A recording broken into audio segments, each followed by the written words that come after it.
Hi and welcome to Swissquote's Daily Market Talk. It's Tuesday, February 24th. The week started on a weak note on both sides of the Atlantic Ocean as Donald Trump's tariff shakeup rattled investors, hitting many sectors, especially European exporters. Meanwhile, other locations like China, for example, were happy to hear the news about tariffs. Meanwhile, AI fears spilled over the delivery and payment stocks yesterday while hitting IBM big time. So the AI apocalypse scenarios are probably leading to an overreaction from investors these days. But the bigger concern here lies in the financing scene, probably because Blue Oil's decision to halt redemptions and sell software-backed loans to insurers and pension funds may be exposing broader investors to leverage risk, a move reminiscent of past credit accidents. So in this jungle of uncertainty, while gold is regaining a safe haven appeal, US Treasuries see demand despite tariff uncertainty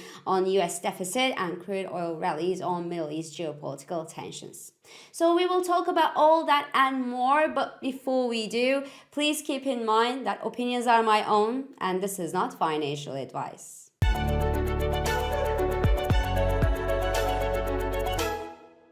This show is brought to you by Swissquote. So markets on both sides of the Atlantic Ocean kicked off the new week on a sour note as US President Donald Trump's fresh tariff shakeup gave little rejoice to businesses and investors on Monday's trading session. European car makers, for example, were among the most severely hit industries as the European leaders decided to freeze their ratification of the trade deal that they had just signed with the US last summer. They want to know more about that 15% global tariff, what it means, and how long it will last before going ahead. Duh. So US President was angry, unsurprisingly, but in Wayne, signing something without fully understanding it is not a European thing to do. So the trade agreement may eventually evaporate before the European leaders had time to implement it. Elsewhere, the AI fear trade hit IBM big time as Anthropic said that its cloud code, can help modernize a programming language mainly run on IBM. Then the AI anxiety sell-off spilled over to delivery and payment stocks yesterday after a research from Citrini actually laid out a hypothetical scenario, not a predictive, but a hypothetical scenario where AI disruption would cause mass unemployment, especially among white-collar workers, in about 2 years from now, resulting in consumer spending decline, software-backed loan defaults, and a broad-based economic contraction. As a result, DoorDash, for example, lost more than 6%, American Express more than 7%, while MasterCard and Visa lost around 4 to 5%, and Uber tanked more than 4%. But if you go with that scenario of AI apocalypse, the scenario where AI destroys our economies and jobs and everything, well, it would no longer make sense for businesses to invest in AI. Because if no one is employed and no one can buy anything, well, there will be no reason or no way, no market to sell these products to people who can no longer buy things, right? Whether you're Adobe or McDonald's, it doesn't matter. So it sounds a little bit too apocalyptic to me. At this point, we are probably entering a stage where scenarios become extreme and market reaction overdone. Except one place though that really demands caution, and that's the capital movements behind the software financing scene. Here, the story begins with the software stocks. They continue to look like falling knives, obviously, not exactly inviting buyers to step in, but there is more to this story, and that's that investors are today willing to take their money back from various other instruments tied to software companies beyond stocks, like private credit. This is where Blue Owl enters the scene. Blue Owl Capital is a large US alternative asset manager specialized in private credit that are tied to software companies in part, and it has been unable to give investors their money back all at the same time over the past few weeks, and they hence announced last week that they are halting redemptions and they're also selling over $1 billion in these loans to stay afloat to insurers and massive pension funds. Now, restricting redemptions makes sense when you think that the private credit became available to smaller and retail investors with shorter investment horizon to a highly illiquid asset class. Retreating capital due to rising AI leverage stress creates a mismatch between inflows and outflows. That is a liquidity mismatch. You can't just do that in private markets. So that's normal that Blue Owl said, okay, we are changing the way we are paying back our investors. But selling software-backed loans to insurers and pension funds to stay afloat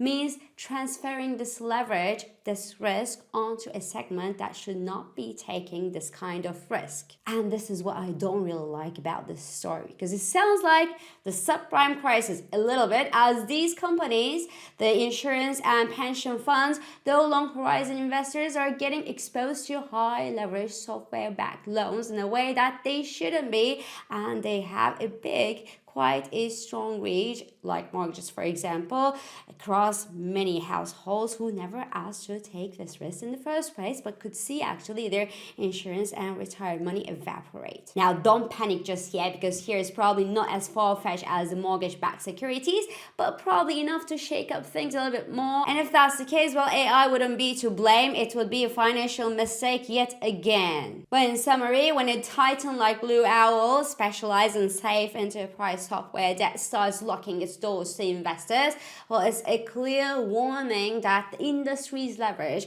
the AI industry's leverage, is catching up to a slowing growth, leaving the market quite vulnerable beyond technology and beyond AI, I would say. And as per the big technology companies, well, the leveraged AI spending doesn't enchant investors either. And as we move on, and as AI fear now spills over non-technology pockets of the market, the rotation trade also may be coming under a growing threat. In this context, gold may be back to assuming a safe haven role. However, the price of an ounce rose more than 2% at yesterday's trading session, as Nasdaq 100 in the US slipped 1%. The negative correlation that might be restored here looks healthy for gold that has recently got caught up in the technology and risk sell-off, remember. On the other hand, the US 10-year papers were also broadly in demand yesterday, despite the potential negative impact of the evaporating US tariff revenue amid uncertainties surrounding the US trade policies. And elsewhere, while not everybody was very sad about these tariff policies, China, for example, returned from the Lunar New Year holiday to a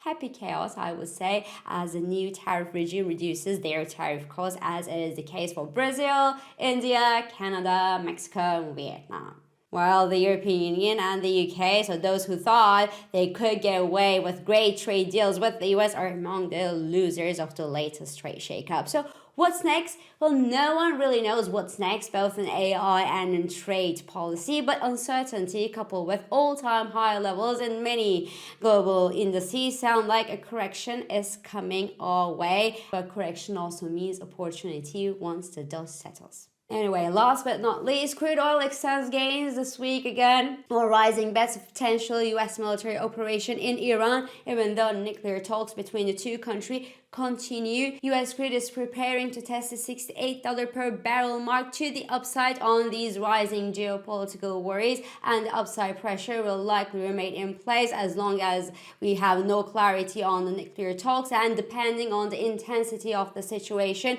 what could give a further positive spin to crude oil prices. As such, we cannot rule out the possibility of a further rise in US crude past $70 per barrel level. I would even expect an extension to $80 per barrel level. But the geopolitical price rallies tend to be temporary still. Therefore, the actual rally will soon leave its place to a downside correction in the shorter run. But the timing will be key here for those who trade crude oil directly. Energy stocks, on the other hand, continue to outperform the rest of the industries that are hit by AI fears. And I believe that if there is one sector that should avoid the AI anxiety sell-off, well, it's energy, because AI needs a lot of energy. And given how fast data centers are popping right now around the world, well, there will be enough business for these energy companies, no matter what happens with the crude oil price in the short run.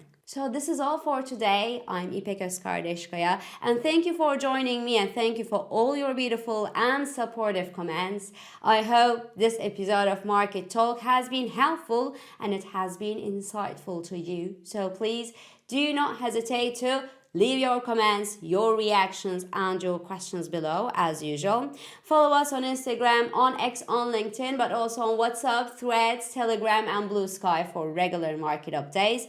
Subscribe to our YouTube channel for daily market comments, and please don't forget to hit the like button on these videos to let us know that you enjoy them.